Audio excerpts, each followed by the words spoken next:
Welcome to the April the 25th, 2000 taping of It Happened in Grand Prairie, as we bring you the history of our city and some of the people that are making history and have made history in the past.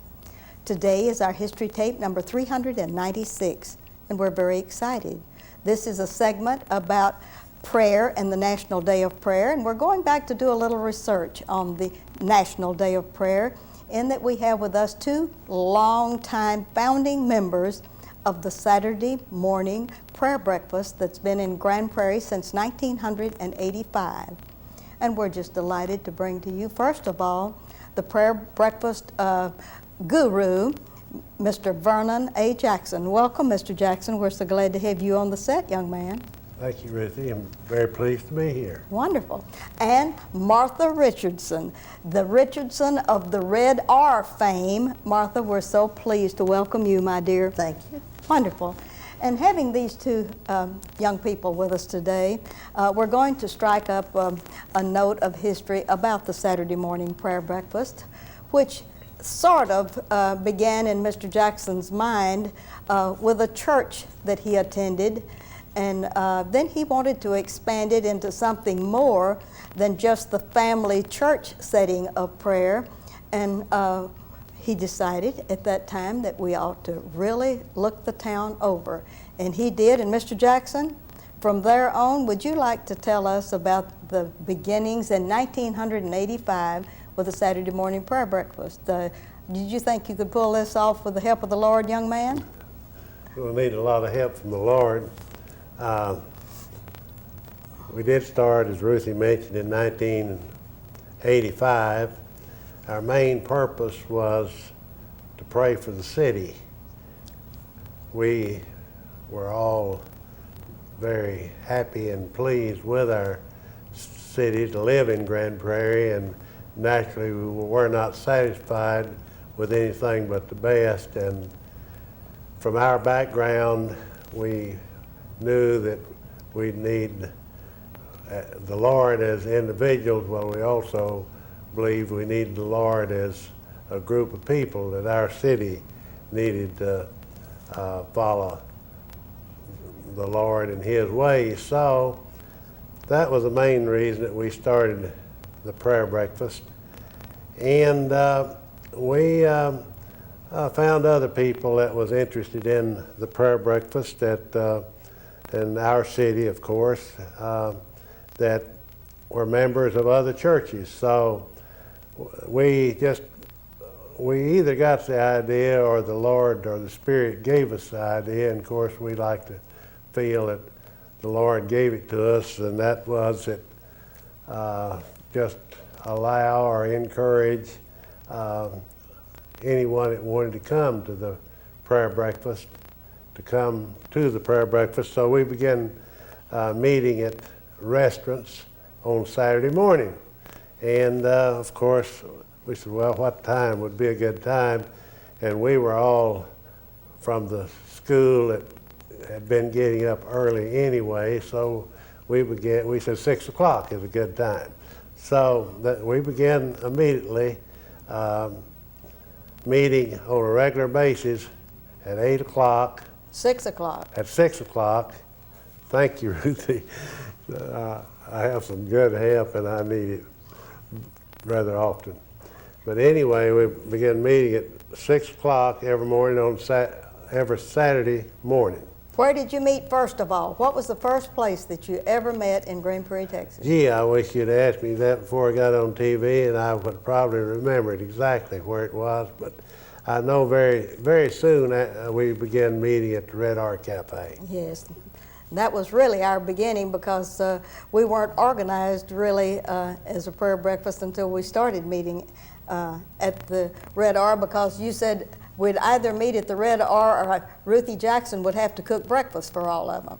So you know that was a real good way to get started. But Mr. Jackson, I believe Congressman Frost invited you to come to Washington, D.C. to the President's Prayer Breakfast in February.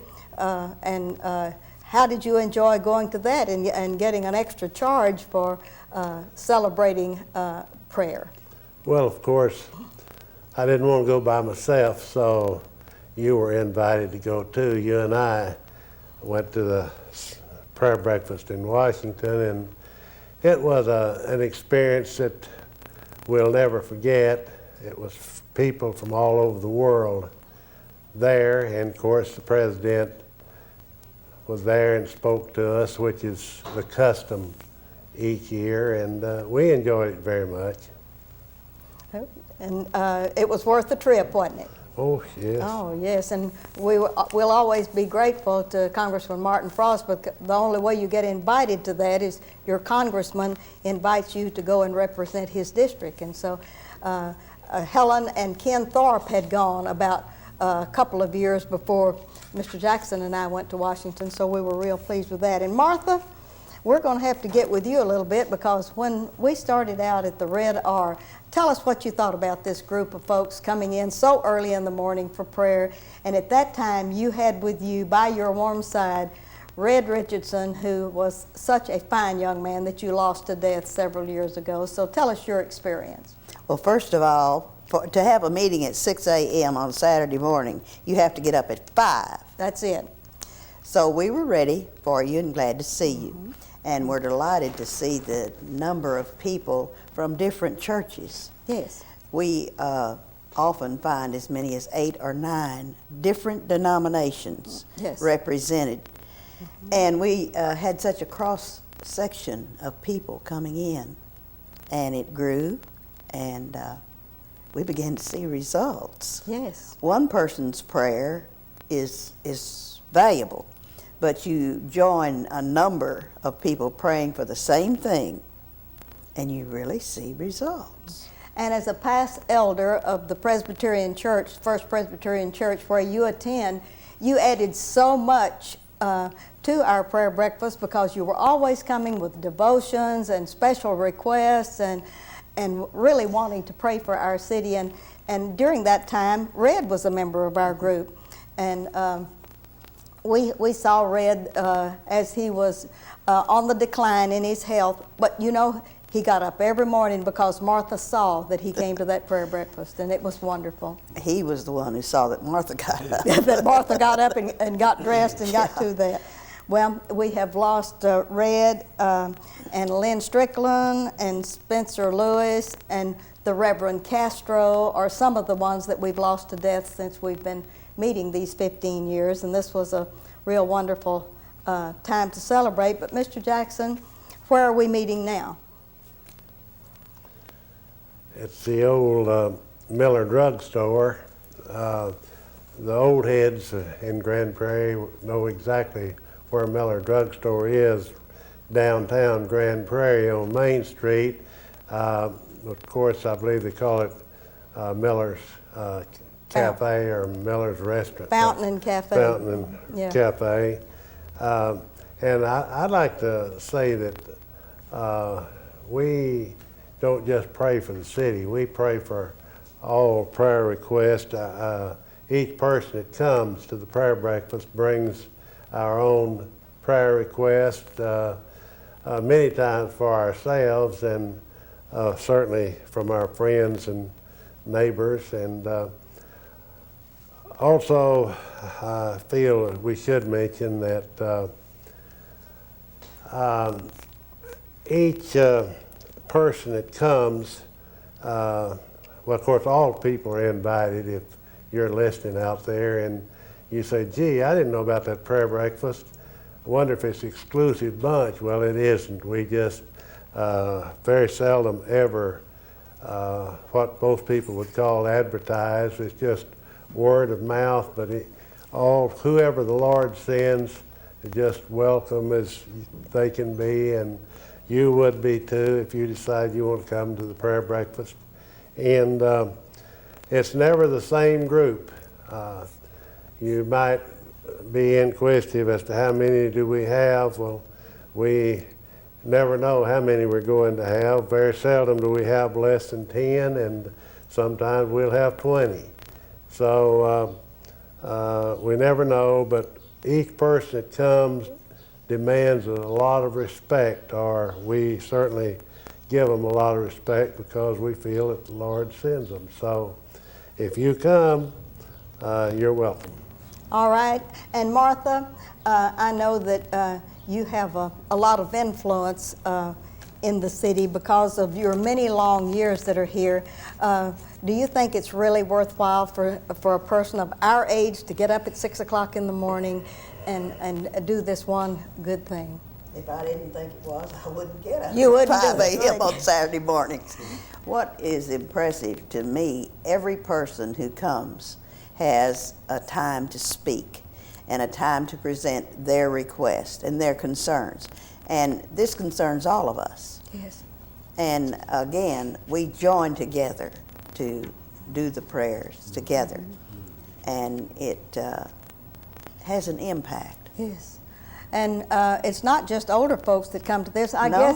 guess Bill Moser is probably the youngest person that we have that comes as a regular. person. And of course, he goes to the Immaculate Conception Catholic Church, and he brings us a great deal of wealth of information spiritually to us. And he's such a fine young man, too. I think every person contributes to it. You'd be amazed the things that people come up with. Yes. And the thoughts that they present. And so often we get a different angle on things that we wouldn't have thought of otherwise.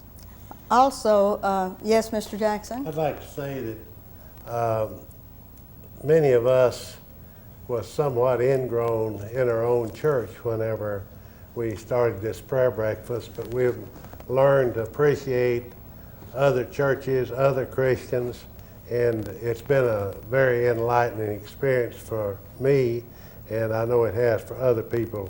We've had the pleasure of seeing many people grow spiritually to come into our prayer breakfast or the Lord's prayer breakfast. Yes.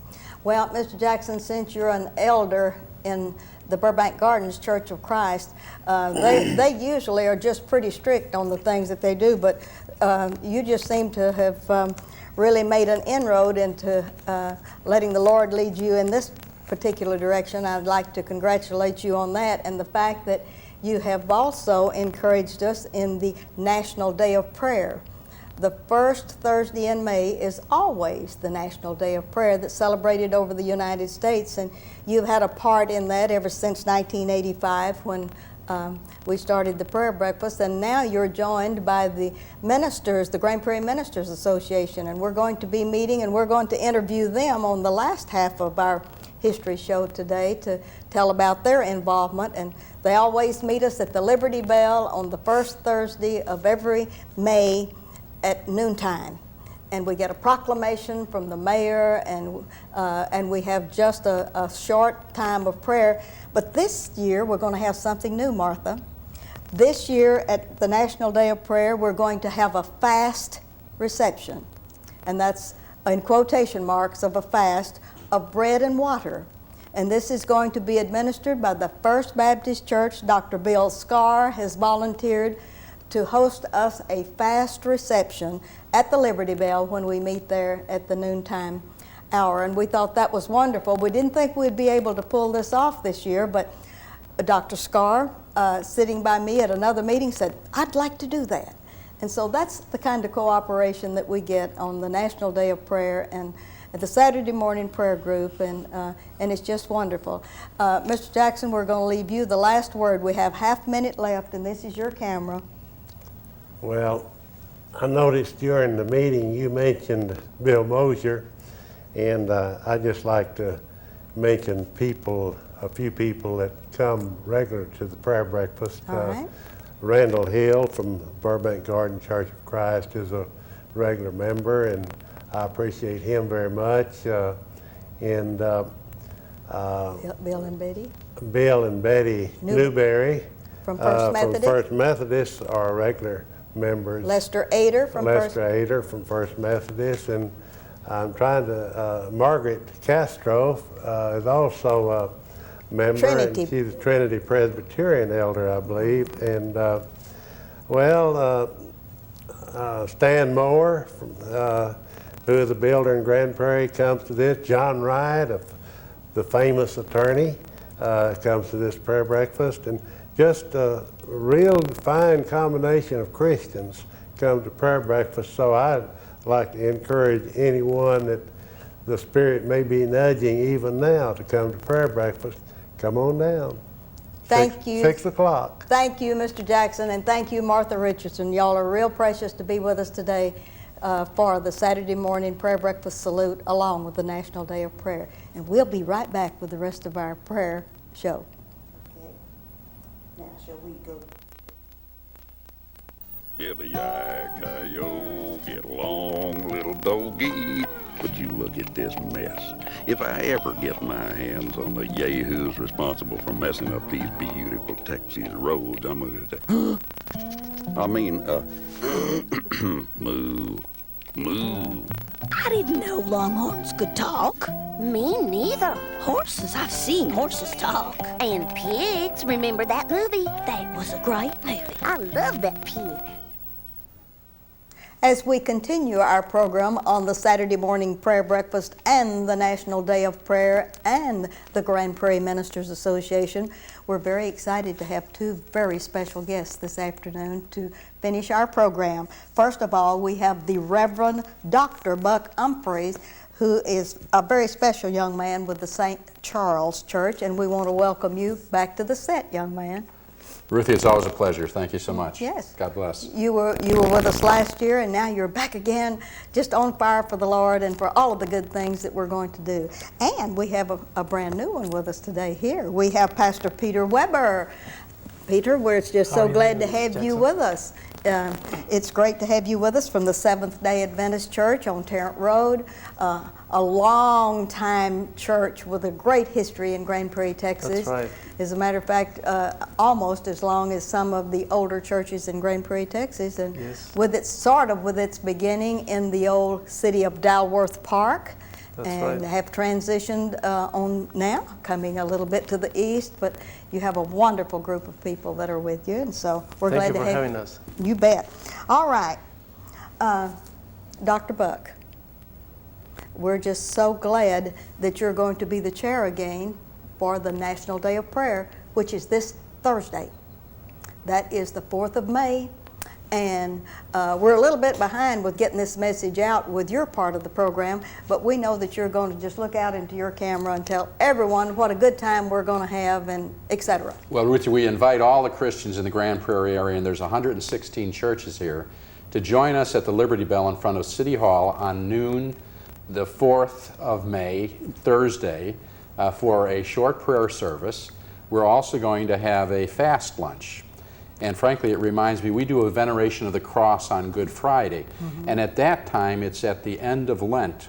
And we always have people at the veneration of the cross make an offering to show what they have saved during the Lenten season by giving something up. For example, if you have a $1 candy bar for 40 days, you put in $40 because you've saved $40 for the Lord.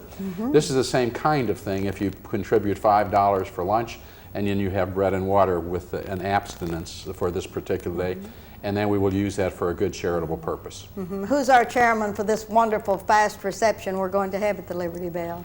Well, I'm going to be working with Bill Sklar, who's First Baptist minister. He's new to town, but Bill has been very active in our minister alliance, and we've been very excited. Our minister alliance has grown about double from what it was last year. So we have a lot more activity. Yes. Well, we must tell everyone in Videoland where your church is located. I slipped and told a little bit about the Seventh Day, but let us know about your church and that you may be looking for a new site for it. Yes. St. Charles Anglican Church is located at 613 Northwest 17th Street at the present time, but the highway is going to be taking that. So anybody who knows of a property that might be available for a good church, we would be very interested in it. Sometime in the next 6 months, we're going to have to move. I know that the President of the United States several years ago was inspirational enough to instigate the National Day of Prayer at the national level. And this is everyone in the United States at some time during the day at their noon hour or whenever they decide will be celebrating this National Day of Prayer. And in 1984, Mr. Jackson and I were invited to go to Washington, D.C. to what they call the President's Prayer Breakfast. And President George Bush was the president then, and we got to meet him, and he came and spoke to the prayer thing. You're not going to have the president, of course, of the United States or anything else probably at your gathering at the Liberty Bell, are you? We won't, but we're going to have Ruthie Jackson, and we're going to have representatives of the City Council. And more than that, the mayor, pursuant to Ruthie's request, I might say, has declared a proclamation for the city of Grand Prairie to go along with the National Prayer Day that we have here. Yes, and by the way, I believe we're going to have Pastor Peter Weber to go to City Hall tonight at 7:30, and when called upon by the mayor, will receive that proclamation. Peter, is that exciting for you? Yes, we look forward to pray. You know, we are in a series right now in our church, having every Wednesday nights what we call Prayer Warriors. And we are praying, but we are also reading God's promises, and we are sharing testimonies. We have a beautiful evening every Wednesday evening. But talking about the National Prayer Day, you know, even though we might not have some people as we wish, but we will have the King of Kings. Yes. The Lord Jesus Christ will be with us as he can be through the Holy Spirit in every place on this earth that claims for his name. Where there are 2 or 3 in his name, you know, he will be there. How long have you been at Seventh Day? Okay, I've been an Adventist for over 30 years in my life, and I've been in the ministry for about 26 years now in different countries, and here in the States for the last 15. All right, and you've been at the Tarrant Road location how long?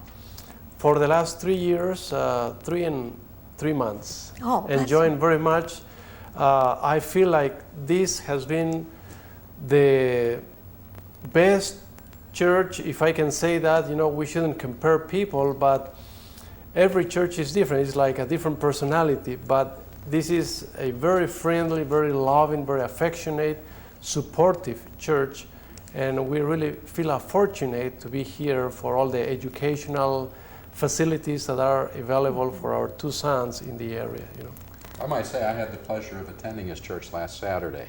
Oh, that was And wonderful. it was wonderful, really Yes. was. Peter does a nice Thank job. you for coming. Yes. Reverend Buck, I need for you to tell me if you all have know of any special prayer services that anyone else in the Ministers Association or the Ministers Alliance is having during this week. Well, at St. Charles, we're having a special Mass at noon on Wednesday to honor Prayer Day, but to also, this is the week for Saints Philip and James, I believe it is also. Okay. There are also going to be a number of ministers who are gathering. Now, we've started several different groups in the Ministers Alliance. One is a group that meets and has a Bible study of ministers on Tuesday. How great. And then that's every week, and we rotate churches. Another group we have started as a prayer group that meets on Thursday. And so that prayer group of ministers, which only started about 3 weeks ago, is going to be coming and joining us for the National Prayer Day at the Liberty Bell. Oh, that is wonderful. But we have 116 churches here, Ruth, and God bless them. I just hope that we have some Christians and pastors come out on this to show the support that we have for Christ and his first kingdom. Yes, that's wonderful. I know that how many years have you all been celebrating, I would say, the National Day of Prayer? Well, the Ministers Alliance, I'm sure, has been very active since day one. I've only been in Grand Prairie since September of ~98 at this church. I was a lawyer for 30 years, and I've been a priest now for 5, and so this is my first church. We have a very responsible, hardcore group of ministers that likes to get together and have fellowship, and I have gotten to know Peter and a number of other ministers through that group, and I've really felt the heart of Grand Prairie as a friendly, open community. It's been wonderful because we've had some of our leading ministers in the city of Grand Prairie. Dr. Leighton Bearden, he's been the president of this association. The minister at the First Christian Church has been the Alan president. Schreiber? Yes, Mr. Schreiber. And he's the one that helped me really get organized with the Ministers Association, getting them to come and join us at the Liberty Bell. And what do you have there? Oh, let's look at Ms. that. Jackson, just wanted to share with you and our viewers also this National Day of Prayer is actually going to be via satellite also, uniting all the churches that have satellite equipment. Preachers like Tony Campolo, Shirley Dobson, the wife of Dr. Yes. Dobson, and also Johnny Erickson Tada, Tony Evans, and others are going to be in this Nationally Day of Prayer broadcast via satellite through the Dominion Sky Angel satellite. There are many religious television stations that will be able to transmit in different hours, and there is a telephone that they can reach at the end of the Oh, yes. for more information. And that magic telephone number is 952-853-8461. And they also have a long email that I know that someone would like to email them. And that is wonderful. America's Hope for a New Millennium. That is really great. Thank you for You're welcome. letting our Sure. viewing audience know about that. That is really great. We have 2 more minutes on our interview. What's happening at your church that's going to be real exciting between now and September? Well, we started an altar guild that is international in scope for all those who are interested in what happens at the altar. Yes. Many people come to church and they don't know what's happening, and so following our 9 o'clock morning prayer service, we are having an open to anyone. It doesn't have to be an Anglican. It can be anyone, and it doesn't have to be someone who serves at the altar. It can be men, women, children who will come. We're having an explanation of what the priest does and the ministers at the altar at that time. And so that discipleship and instruction, I think, should be of some help to a lot of people. I want you to look out into your camera, Father Buck, and invite everyone either to City Hall tonight to help receive the proclamation or to be at the Liberty Bell on the 4th of May at 12 o'clock noon. You have a real good smile, and I know they're going to listen to that. Well, God bless you. We'll have a special blessing, but we need you. Because in God's kingdom, it's the people that make the difference. We today are His hands and His feet. And in the Great Commission, we ask you to come forward for your own witness, but also for all the others, to be a part of the community of Christ in Grand Prairie and of God. And as Vice President of the Ministers Alliance, or the Ministers Association, Pastor Weber, we want you to look out and give a very special plea too. Yeah. We sure are glad to see that in spite of differences of interpretation from the Bible or lifestyle practices in religion, we can agree on some things, like community services and prayer also, and other projects for the benefit and the good of the people. So we sure are inviting you to come and join us for this special day of prayer. And by the way, just wanted to share that this Saturday morning, we're going to have at 11 the Texas Children's Choir visiting our church to sing. And the following Saturday, we're going to have the men cooking the meal for the Mother's Day Sabbath. Thank you very much for that invitation. And thank you all for being here today. Our and pleasure. This is Ruthie Jackson reminding you that history is as we live and do.